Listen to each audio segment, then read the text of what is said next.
Selanjutnya kita lanjutkan pada 4.4 yaitu tentang kabel UTP, yaitu sifat-sifat kabel UTP. Pada topik sebelumnya saya telah mempelajari sedikit tentang kabel tembaga. Saat ini saya akan mempelajari sifat-sifat kabel UTP. Kabel UTP terdiri dari 4 pasang kabel tembaga berkode warna yang dipilih bersama-sama lalu dibungkus dalam selubung plastik fleksibel. Ukurannya yang kecil dapat menguntungkan selama pemasangan. Kabel UTP tidak menggunakan pelindung untuk menangkal efek EMI dan RFI.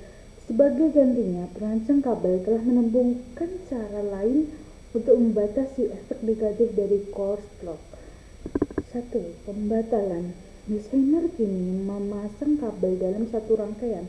Ketika dua kabel dalam rangkaian listrik ditempatkan berdekatan, medan magnetnya akan saling berlawanan. Oleh karena itu, kedua medan magnet tersebut akan saling meniadakan dan juga meniadakan sinyal EMI dan RFI dari luar. 2. Memvariasikan jumlah lilitan per pasang kabel. Untuk lebih meningkatkan efek pembatalan kabel sirkuit berpasangan, perancang memvariasikan jumlah lilitan setiap pasang kabel dalam satu kabel. Kabel UTP harus mengikuti spesifikasi yang tepat yang mengatur beberapa banyak lilitan atau jalinan yang diizinkan per meter atau 3.281. Kabel perhatikan pada gambar bawah pasangan oranye atau oranye putih dililit lebih sedikit daripada pasangan biru atau biru putih. Setiap pasangan berwarna dililit dengan jumlah yang berbeda. Kabel UTP hanya mengandalkan efek pembatalan yang dihasilkan oleh pasangan kabel yang dipilih untuk membatasi penurunan sinyal dan secara efektif memberikan perlindungan diri untuk pasangan kabel dalam media jaringan. Di bawah ini ada contoh kabel UTP-nya.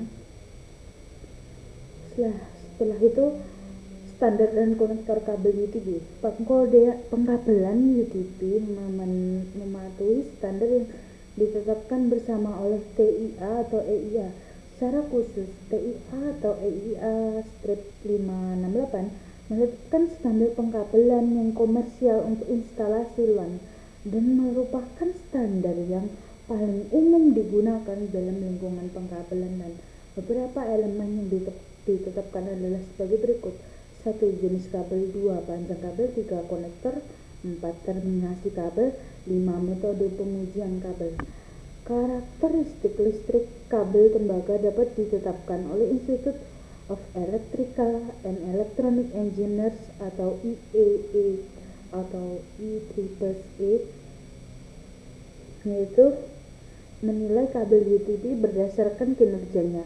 Kabel ditempatkan ke dalam kategori berdasarkan kemampuannya untuk membawa kecepatan pita lebar yang lebih tinggi. Misalnya, kabel kategori 5 umumnya digunakan dalam instalasi fast Ethernet atau 10 base TTX. Kategorinya lainnya meliputi kabel Agents kategori 5, kategori 6, dan kategori 6A.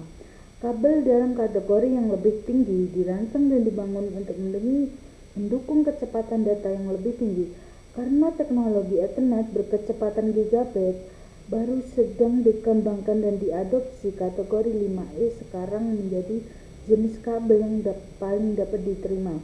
Sedangkan kategori 6 menjadi jenis yang direkomendasikan untuk instalasi bangunan baru. Gambar berikut menunjukkan 3 kategori kabel UTP, yaitu 1.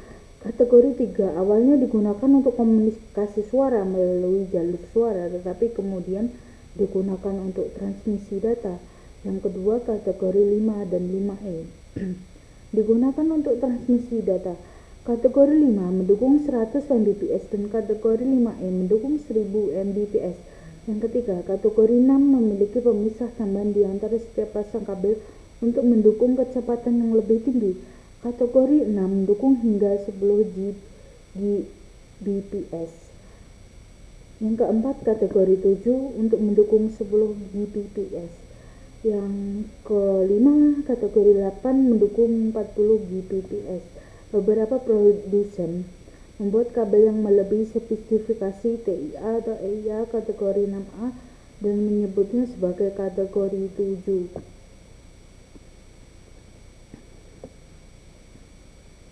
Selanjutnya, kabel UTP biasanya diakhiri dengan konektor RJ45. Standar TIA atau EIA 568 menjelaskan kode warna kabel untuk penunggasan pin atau pin out untuk kabel Ethernet. Seperti yang ditunjukkan pada gambar, konektor RJ45 adalah komponen jantan yang dikerutkan pada ujung kabel. Colokannya seperti di bawah ini ya, RJ45 UTP. Soket yang digunakan pada gambar adalah komponen betina dan perangkat jaringan dinding, stop kontak, partisi bilik atau panel patch. Bila diakhiri dengan tidak tepat, setiap kabel berpotensi menjadi sumber penurunan kinerja lapisan fisik. Soket RJ45 UTP.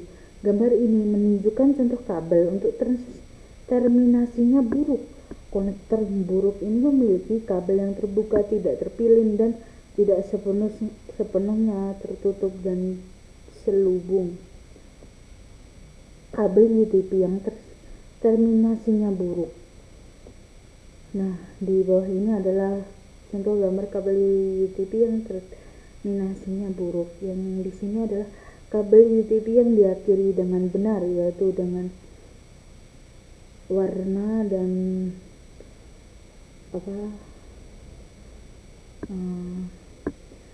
RJ45-nya itu memasangnya dengan benar, yaitu kabel UTP straight through dan crossover atau biasa disebut dengan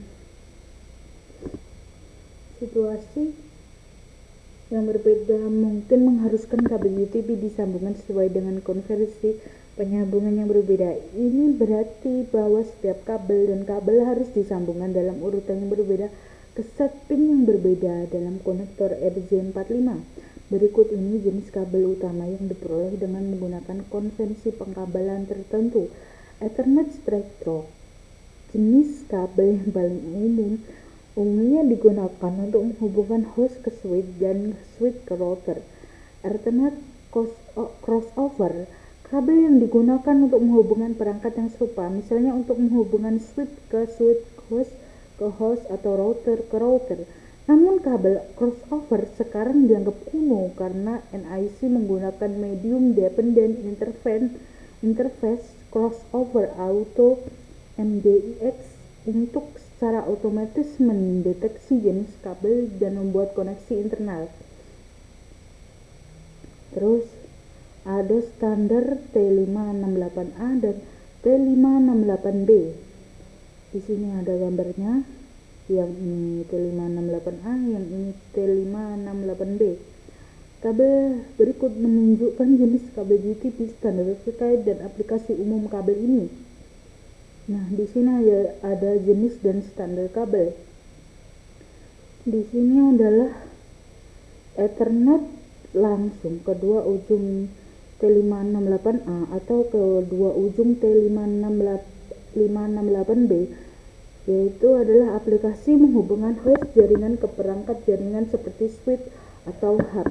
Lintasan Ethernet, satu ujung T568A, ujung lainnya T568B, menghubungkan dua host jaringan, menghubungkan dua perangkat perantara jaringan switch ke switch atau router ke router, berputar milik Cisco, menghubungkan port serial stasiun kerja ke port konsol router menggunakan adaptor. Selanjutnya kita beralih pada 4.5, yaitu kabel serat optik. Sebentar, kita translate lagi.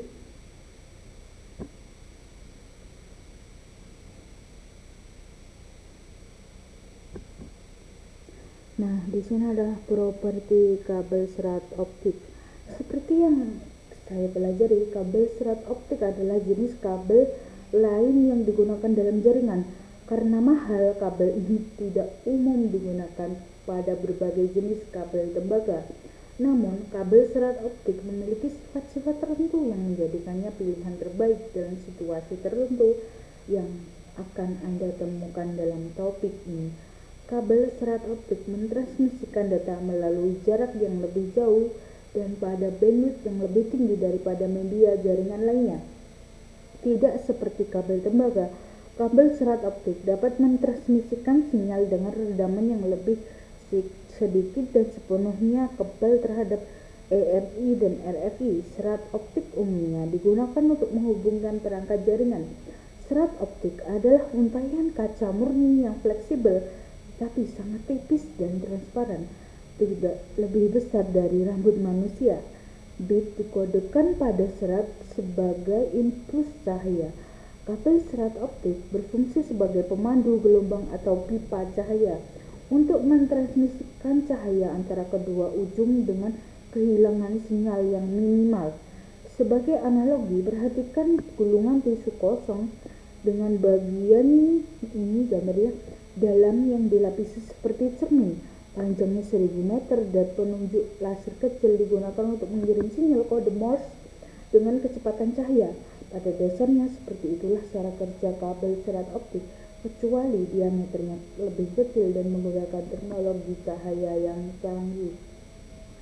Selanjutnya adalah jenis media serat. Kabel serat optik secara umum diklasifikasikan menjadi dua jenis, yaitu serat mode tunggal atau SMF, yang kedua serat multimode atau MMF. Nah, di sini ada gambarnya serat mode tunggal. Salah satu perbedaan yang mencolok antara MMF dan SMF adalah jumlah dispersi. Dispersi mengacu pada penyebaran pulsa cahaya dari waktu ke waktu. Peningkatan dispersi berarti peningkatan kehilangan kekuatan sinyal. MMF memiliki dispersi yang lebih besar daripada SMF. Itulah sebabnya MMF hanya dapat menempuh jarak hingga 500 meter sebelum kehilangan sinyal. Penggunaan kabel optik. Kabel serat optik sekarang digunakan dalam 4 jenis industri, yaitu 1. Jaringan perusahaan, digunakan untuk aplikasi pemasangan kabel backbone dan interkoneksi perangkat infrastruktur. 2. Fiber to the home atau FTTH, digunakan untuk menyediakan layanan pita lebar yang selalu aktif ke rumah dan usaha kecil. Yang ketiga, jaringan jarak jauh, digunakan oleh penyedia layanan untuk menghubungkan negara dan kota. Yang keempat, jaringan kabel bawah laut, digunakan untuk menyediakan solusi berkecepatan tinggi dan berkapasitas tinggi yang andal dan mampu bertahan di lingkungan bawah laut yang keras. Hingga jarak lintas samudra. Telusuri internet dengan kata kunci peta teleogeografi kabel bawah laut untuk melihat beberapa peta daring. Selanjutnya, konektor serat optik. Konektor serat optik digunakan untuk mengakhiri ujung serat optik. Tersedia berbagai macam konektor serat optik. Perbedaan utama di antara jenis konektor adalah dimensi dan metode penyambungan. Perusahaan memutuskan jenis konektor yang akan digunakan berdasarkan peralatan mereka. Nah, di sini adalah catatan beberapa switch dan router memiliki port yang mendukung konektor serat optik melalui transceiver pluggable form factor SFP berukuran kecil. Cari berbagai jenis SFP di internet.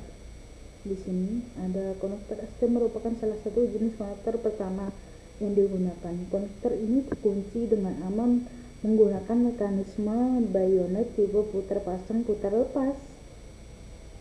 Hingga saat ini cahaya hanya dapat bergerak dalam satu arah melalui serat optik.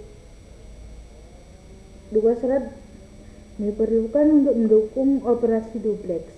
Dan oleh karena itu, kabel patch serat optik menggabungkan dua kabel serat optik yang mengakhirinya dengan sepasang konektor serat tunggal standar. Beberapa konektor serat menerima serat pengirim dan penerima dalam satu konektor yang dikenal sebagai konektor duplex, seperti yang ditunjukkan pada konektor LC multimode duplex pada gambar. Standar BX seperti 100-BX menggunakan panjang gelombang yang berbeda untuk mengirim dan menerima serat tunggal. Kabel patch serat optik. Kabel patch fiber diperlukan untuk menghubungkan perangkat infrastruktur. Penggunaan warna membedakan antara kabel patch mode tunggal dan multimode. Jaket kuning untuk kabel fiber mode tunggal dan oranye atau aqua untuk kabel fiber multimode. Selanjutnya kita beralih ke 4.6 yaitu media nirkabel.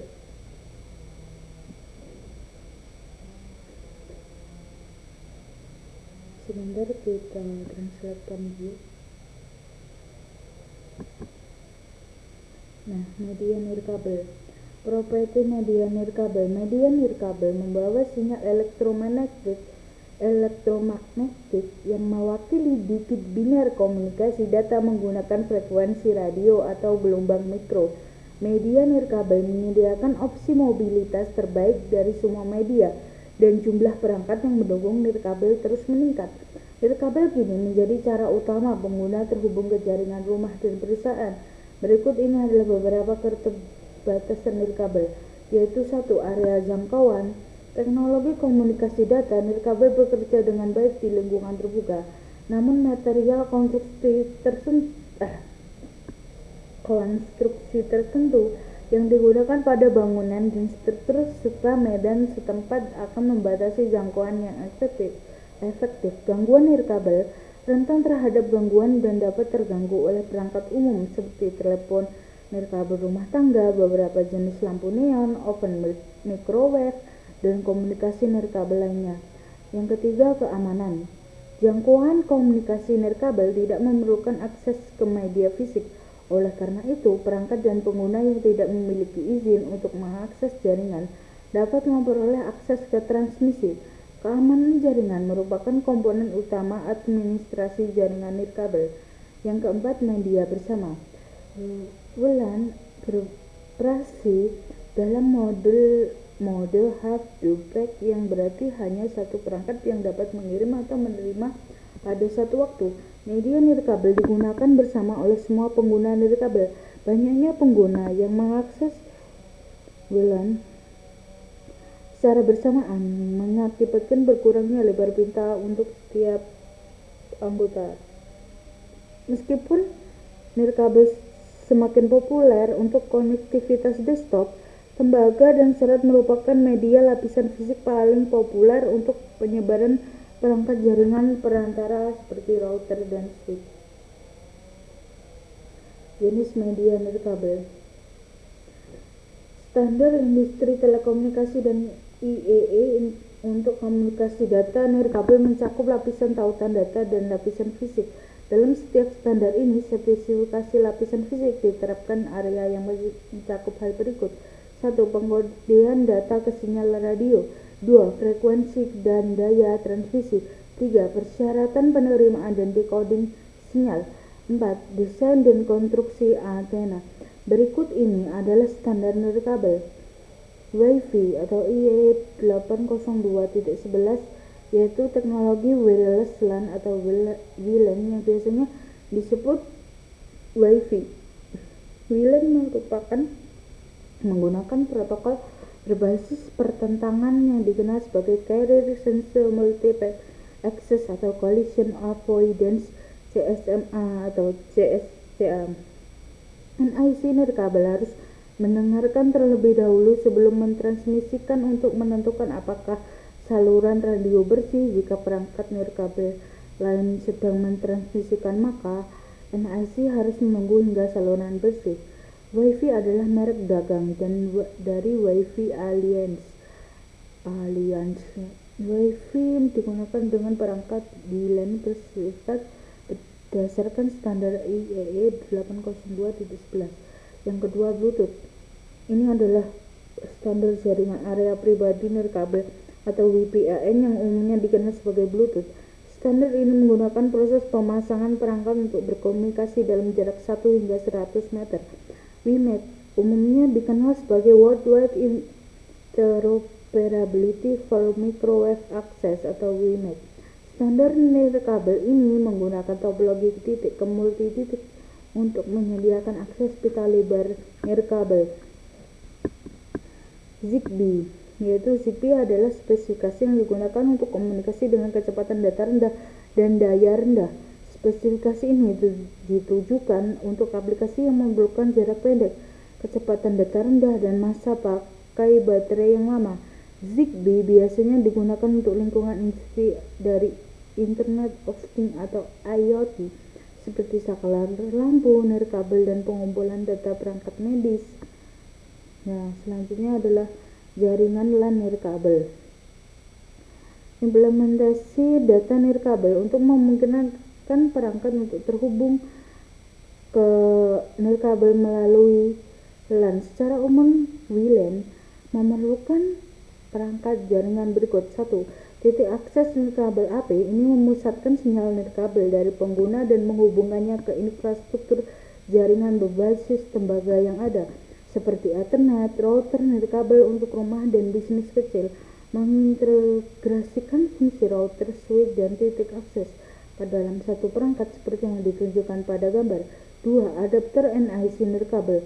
Ini menyediakan kemampuan komunikasi nirkabel ke host jaringan. Seiring berkembangnya teknologi, 19 standar berbasis WLAN Ethernet telah muncul. Saat membeli perangkat nirkabel, pastikan kompatibilitas dan interoperabilitasnya. Manfaat teknologi komunikasi data nirkabel sudah jelas, terutama penghematan biaya pemasangan kabel di tempat dan kemudahan mobilitas host. Administrator jaringan harus mengembangkan dan menerapkan kebijakan dan proses keamanan yang ketat untuk melindungi WLAN dari akses dan kerusakan yang tidak sah. Yaitu selanjutnya adalah Cisco Meraki MX64W. Nah, di sini ada beberapa pertanyaan, yaitu paket menghubungkan LAN kabel dan nirkabel.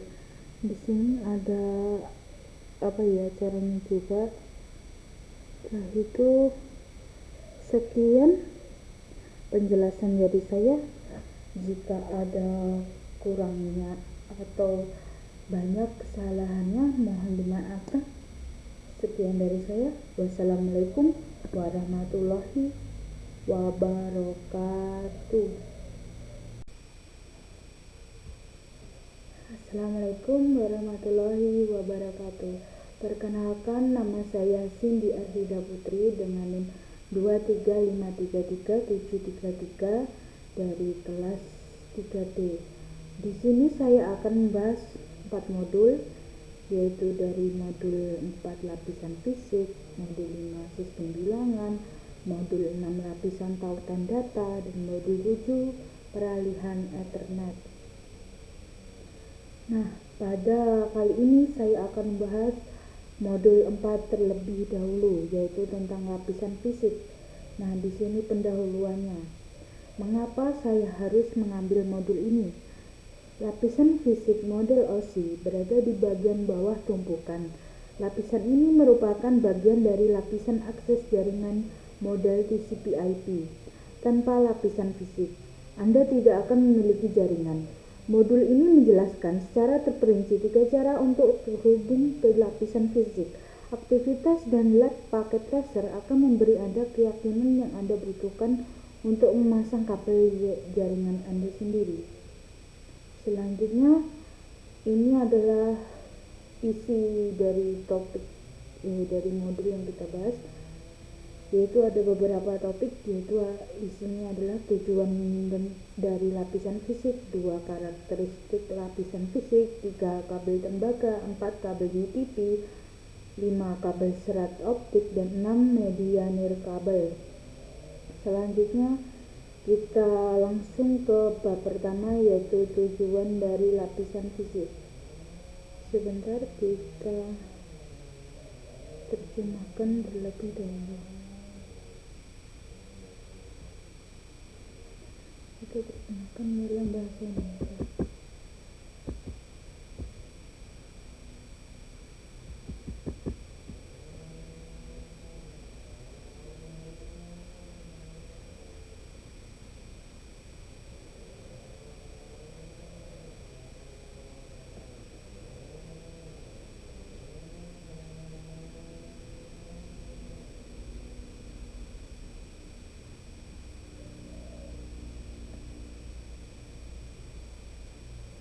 Nah,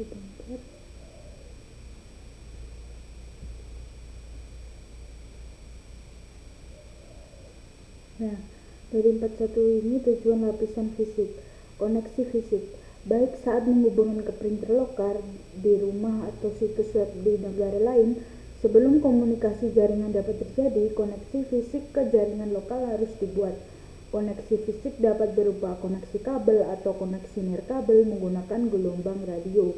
Jenis koneksi fisik yang digunakan bergantung pada pengaturan jaringan. Misalnya di banyak kantor perusahaan, karyawan memiliki komputer desktop atau laptop yang terhubung secara fisik melalui kabel ke saklar bersama. Jenis pengaturan ini adalah jaringan kabel. Data ditransmisikan melalui kabel fisik. Selain koneksi kabel, banyak bisnis juga menawarkan koneksi nirkabel untuk laptop, tablet, dan ponsel pintar. Dengan perangkat nirkabel, data ditransmisikan menggunakan gelombang radio. Konektivitas nirkabel sudah umum karena individu dan bisnis sama-sama menemukan kelebihannya. Perangkat pada jaringan nirkabel harus terhubung ke titik akses atau AP nirkabel atau router nirkabel seperti yang ditunjukkan pada gambar di bawah ini. Nah, ini contoh router nirkabel. Berikut ini adalah komponen-komponen titik akses, yaitu nomor 1 pada bagian ini, yaitu adalah antena nirkabel. Ini tertanam di dalam versi router yang ditunjukkan pada gambar ini. Setelah itu nomor 2 ini beberapa port switch Ethernet, yaitu ada 1, 2, dan 3, 4. Lalu yang nomor 3 ini sebuah pelabuhan internet atau yang di sini berwarna kuning dan bertuliskan internet. Mirip dengan kantor perusahaan, sebagian besar rumah menawarkan konektivitas kabel dan nirkabel jaringan. Gambar tersebut menunjukkan router rumah dan laptop yang terhubung ke jaringan area lokal atau LAN. Koneksi kabel ke router nirkabel. Kartu antarmuka jaringan. Kartu antarmuka jaringan NIC menghubungkan perangkat ke jaringan. NIC Ethernet digunakan untuk koneksi kabel seperti yang ditunjukkan pada gambar. Sedangkan NIC jaringan area lokal nirkabel digunakan untuk nirkabel. Perangkat pengguna akhir dapat menyertakan satu atau kedua jenis NIC. Misalnya printer jaringan mungkin hanya memiliki NIC Ethernet dan karenanya harus terhubung ke jaringan menggunakan kabel Ethernet. Perangkat lain seperti tablet dan ponsel cerdas mungkin hanya berisi NIC WLAN dan harus menggunakan koneksi nirkabel. Koneksi kabel menggunakan NIC Ethernet, yaitu tidak semua koneksi fisik sama dalam hal tingkat kinerja saat menghubungkan ke jaringan. 4.412 yaitu lapisan fisik. Lapisan fisik OC menyediakan sarana untuk mengangkut bit yang membentuk bingkai lapisan tautan data melalui media jaringan. Lapisan ini menerima bingkai lengkap dari lapisan tautan data dan mengkodekannya sebagai serangkaian sinyal yang dikirimkan ke media lokal. Bit yang dikodekan yang membentuk bingkai diterima oleh perangkat akhir atau perangkat perantara. Klik pada gambar di bawah ini, yaitu contoh enkapsulasi. Lapisan fisik simpul tujuan mengambil sinyal-sinyal individual dari media, memulihkannya ke representasi bitnya, dan menuliskan bit-bit tersebut ke lapisan tautan data sebagai bingkai lengkap. Di sini ada gambarnya. Videonya dapat diputar. Lalu kita beralih pada 4.2 yaitu karakteristik lapisan fisik. Sebentar.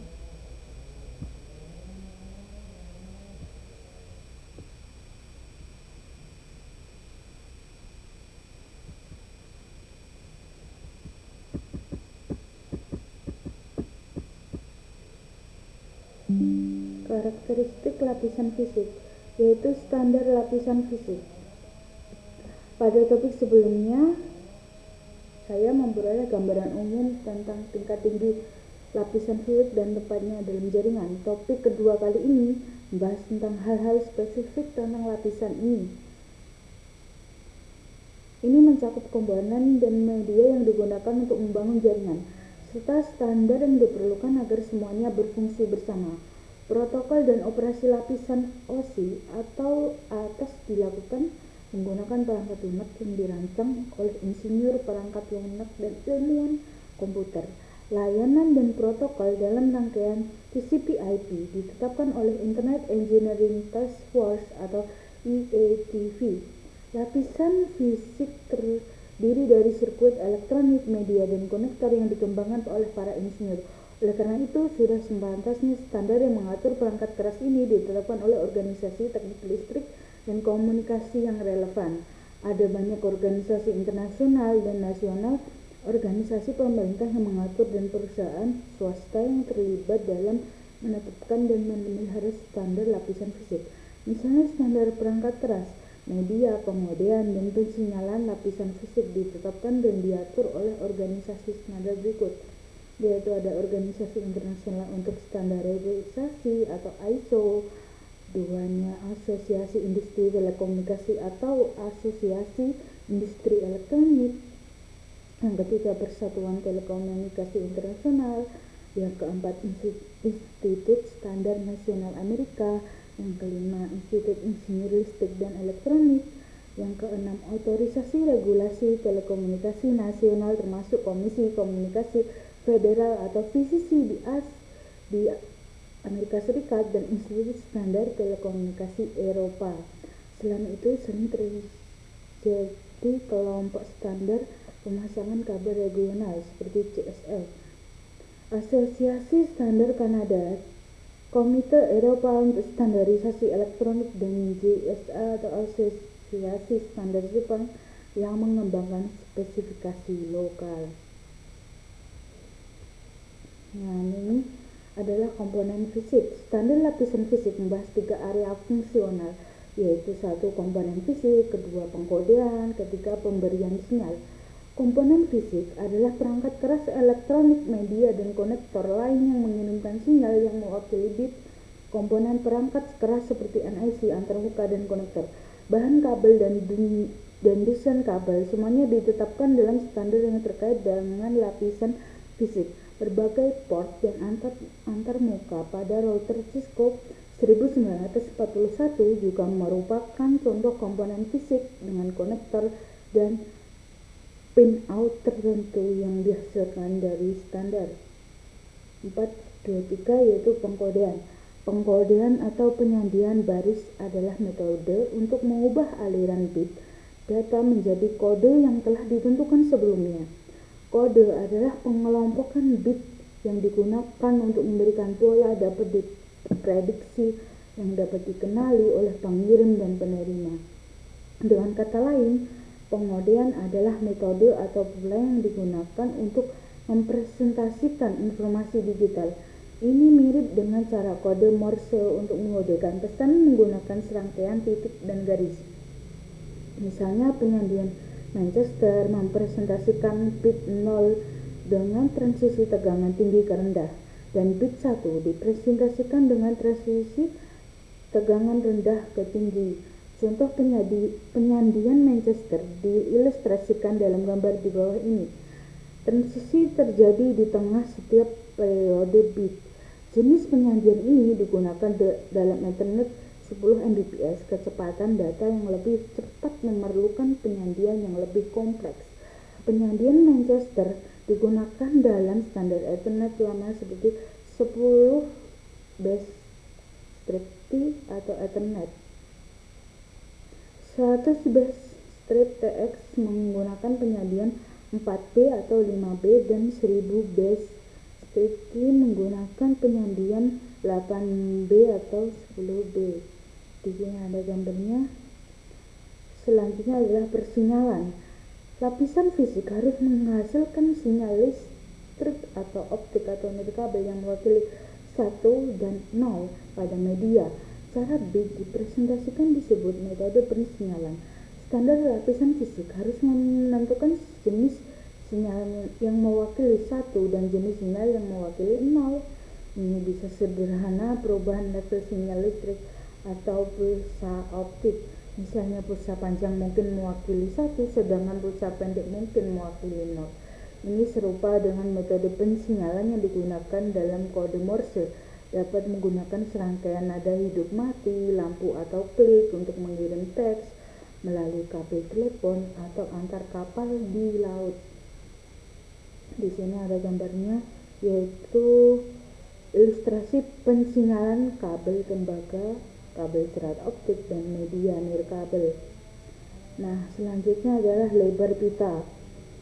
Media fisik yang berbeda mendukung transfer bit pada kecepatan yang berbeda. Transfer data biasanya dibahas dalam hal lebar pita. Lebar pita adalah kapasitas media untuk membawa data. Lebar pita digital mengukur jumlah data yang dapat mengalir dari satu tempat ke tempat lain dalam jangka waktu tertentu. Lebar pita biasanya diukur dalam kilobit per detik atau kbps, megabit per detik atau mbps, atau gigabit per detik atau gbps. Lebar pita terkadang dianggap sebagai kecepatan bit, namun ini tidak akurat. Misalnya dalam Ethernet 10 Mbps dan 100 Mbps, bit dikirim pada kecepatan listrik. Perbedaannya adalah jumlah bit yang dikirim per detik. Kombinasi beberapa faktor menentukan lebar pita praktis suatu jaringan.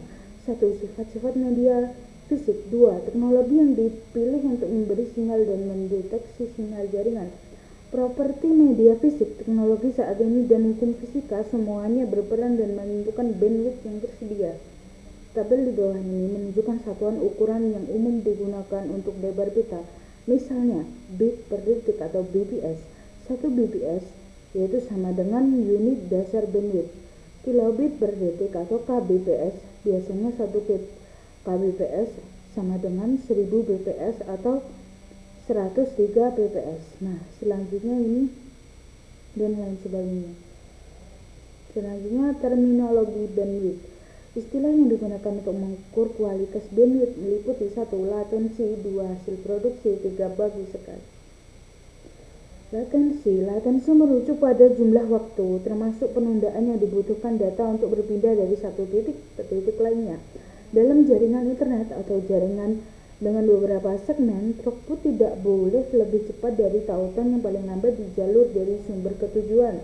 Bahkan jika semua atau sebagian besar segmen memiliki bandwidth yang tinggi, hanya diperlukan satu segmen di jalur dengan throughput rendah untuk menciptakan kemacetan dalam throughput seluruh jaringan. Hasil produksi. Throughput merupakan ukuran transfer bit melintasi media selama periode waktu tertentu. Karena sejumlah faktor, throughput biasanya tidak sesuai dengan bandwidth yang ditentukan dalam implementasi lapisan fisik. Throughput biasanya lebih rendah daripada bandwidth. Ada banyak faktor yang mempengaruhi throughput, yaitu 1. Jumlah lalu lintas, 2. Jenis lalu lintas, 3. Latensi yang disebabkan oleh jumlah perangkat jaringan yang ditemui antara sumber dan tujuan. Ada banyak tes kecepatan online dapat mengungkapkan throughput koneksi internet. Angka tersebut memberikan contoh hasil dari tes kecepatan. Ada pengukuran ketiga untuk menilai transfer data yang dapat digunakan. Pengukuran ini dikenal sebagai goodput.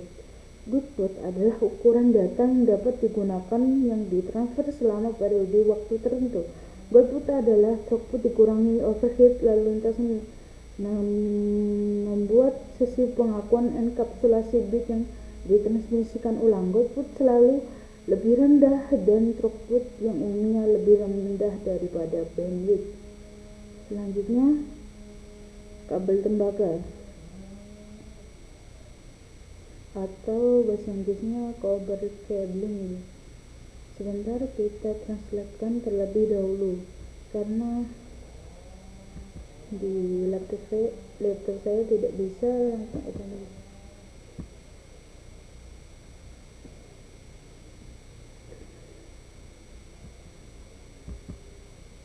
Nah, kabel tembaga.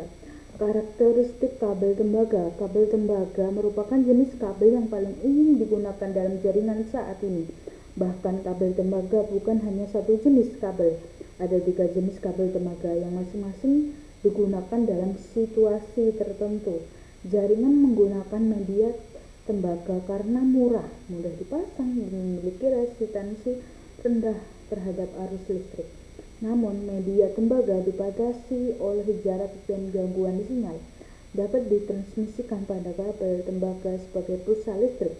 Detektor dalam antarmuka jaringan, perangkat tujuan harus menerima sinyal yang dapat dikode dengan sukses agar dapat sinyal yang dikirim. Namun, semakin jauh sinyal bergerak, semakin buruk sinyalnya. Ini disebut sebagai pelemahan sinyal. Karena alasan ini, semua media tembaga harus mengikuti batasan jarak yang ketat sebagaimana ditentukan oleh standar panduan. Waktu dan nilai tegangan pulsa listrik juga rentan terhadap gangguan dari dua sumber, yaitu 1. Gangguan elektromagnetik atau EMI atau gangguan frekuensi radio atau RFI. Sinyal EMI dan RFI dapat mendistorsi dan merusak sinyal data yang dibawa oleh media tembaga. Sumber potensial EMI dan RFI meliputi gelombang radio dan perangkat elektromagnetik seperti lampu neon atau motor listrik. Crosstalk adalah gangguan yang disebabkan oleh medan listrik atau magnet dari sinyal pada satu kabel ke sinyal di kabel yang berdekatan. Dalam sirkuit telepon, crosstalk dapat mengakibatkan terdengarnya sebagai percakapan suara lain dari sirkuit yang berdekatan. Secara khusus, ketika arus listrik mengalir melalui kabel, ia menciptakan medan magnet yang melingkar kecil di sekitar kabel yang dapat ditangkap oleh kabel yang berdekatan. Gambar di bawah ini bagaimana transmisi data terpengaruh oleh interferensi. Yaitu selanjutnya adalah untuk mengatasi efek negatif EMI dan RFI, beberapa jenis kabel tembaga dibungkus dalam pelindung logam dan memerlukan sambungan pertahanan yang tepat. Untuk menanggulangi efek negatif crosstalk, beberapa jenis kabel tembaga memiliki pasangan kawat sirkuit berlawanan yang dipilin bersama-sama yang secara efektif membatalkan crosstalk. Kerentanan kabel tembaga terhadap kebisingan elektronik juga dibatasi dengan menggunakan rekomendasi berikut. 1. Memilih jenis atau kategori kabel yang paling sesuai dengan lingkungan jaringan tertentu.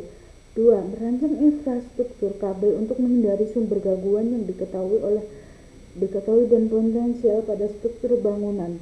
3. Menggunakan teknik pemasangan kabel yang mencakup di penanganan dan transmisi kabel yang tepat.